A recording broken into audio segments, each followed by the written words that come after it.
Let's talk about the iPhone 13. According to Forbes, Apple's massive iPhone 13 upgrade suddenly confirmed.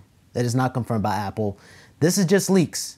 This is normal. If you follow the iPhone leaks and rumors for years, you guys understand that this is normal, regular time. February, March, we tend to see the next generation iPhones and start seeing the leaks and these crazy rumors. Take everything with a grain of salt.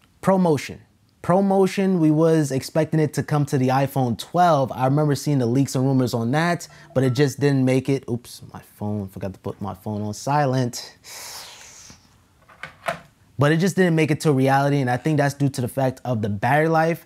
120 hertz refresh rate is like the way how everything moves. When you're scrolling through web pages and pinching the zoom, it just feels different and it just feels much more silkier. And the reason why Apple couldn't put it on the iPhone 12 was because of the battery life. Especially if you have 5G and that promotion, it's gonna chew through battery even faster. So I guess Apple feel like 5G was more important than actually having 120 hertz. And I can see why.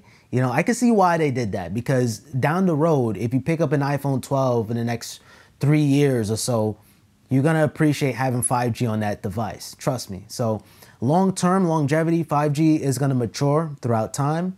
Having a promotion is nice now, but is it gonna be necessary down the road? Maybe, but 5G is something that is like looking back at 3G. You much rather have LTE. But anyway, it's no brainer that we will see the A15 Bionic chip, or whatever Apple is gonna call it. Apple totally kicks ass when it comes down to the processing power. Look what they're doing with the MacBooks and the Mac lineup. So now we're getting down to 5 nanometers, which is just bizarre. So yeah, Apple just raising the bar yet again, as they always do. Number 3, Touch ID. I think this is a big deal, especially we're living in those times where we have to wear a mask in the public. So having a Touch ID on an iPhone will just be essential. So having it embedded into the display would be ideal, but if they could put it on the side button, that would be pretty good. So when I mean the side button, I'm talking about here. They could put it right underneath the display, right there, maybe in the center. That would be nice. Whatever floats their boat. If we can have Face ID and Touch ID, that would finally end the war. I don't see them removing Face ID because they put in so much money, so much time into it. Imagine Apple removed the notch in favor of Touch ID. Would you like to see that?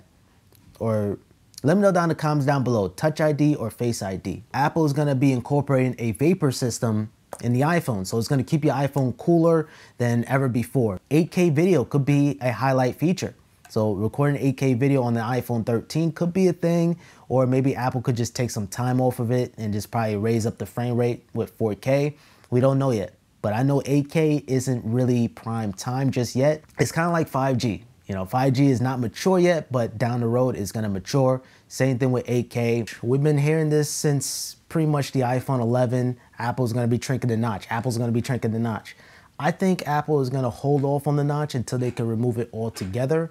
Have Face ID embedded underneath the display. Have under-camera displays and visible cameras. We've seen that technology now, but it's not. We gotta wait for it to mature. But it's definitely a chance that they can make the notch smaller in height. You get what I'm saying? Minimize the height just a little bit, but in terms of the width, it could be remaining the same, but we don't know yet.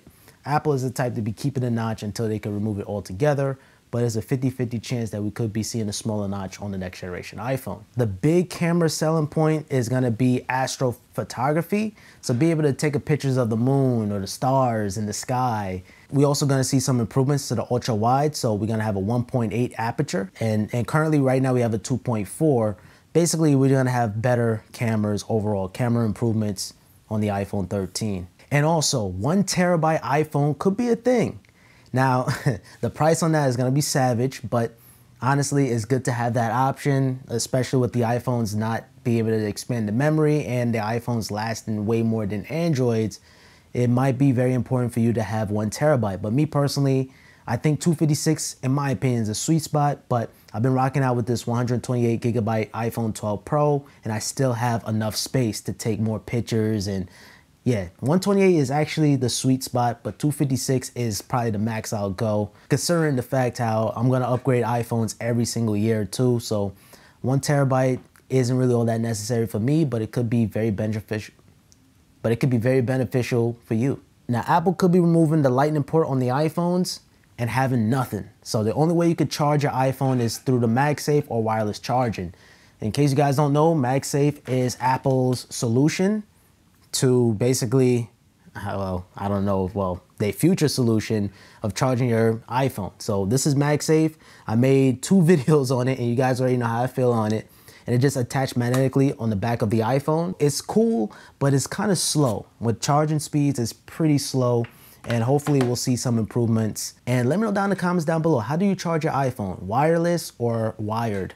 And what about syncing? How will we be able to connect iPhone to our computers and backing it up through iTunes or the Finder? How are we gonna be able to do that? Is Apple gonna come up with a solution of Magsafe transferring data? I don't know, maybe, but we gotta wait and see. But the no charging port thing, it doesn't harm anybody. You get what I'm saying? The charging port is pretty cool to have, but it will improve the water resistance and all that stuff, but it's not necessary. Just like how we removed the headphone jack, it wasn't necessary. The lightning port, leave it alone. I would love to have Type-C and call it a day, but that's not gonna happen.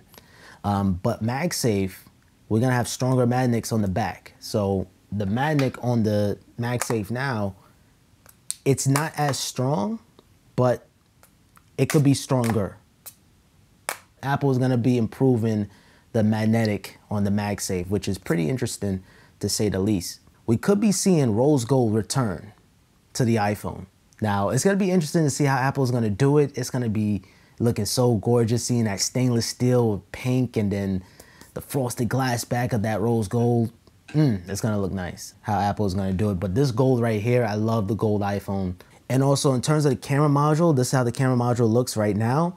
Apple could be blackening out the square, so we're gonna be able to see like no lens basically. It's gonna just be all blacked out. And when we were studying the iPhone 11 leaks and rumors, we thought Apple was gonna go with this design, had the Apple logo on the top and the blacked out camera module. But as you guys can see, the iPhone 11 turns out to be like this. Now, Apple is planning on making a MagSafe battery pack. Unfortunately, Anker beat them to the punch, so Anker released a MagSafe battery pack for the iPhone 12 lineup. And this is something that I'm gonna review and really see if it's worth buying or not. I like the way how MagSafe is turned out to be. Like, it's turned out to be an accessories thing, and I appreciate that, but it's just, the MagSafe charger, removing the port, I don't know. Maybe Apple is up to something. And guys, that's all we know so far about the iPhone 12s or iPhone 13, whatever Apple's gonna call it.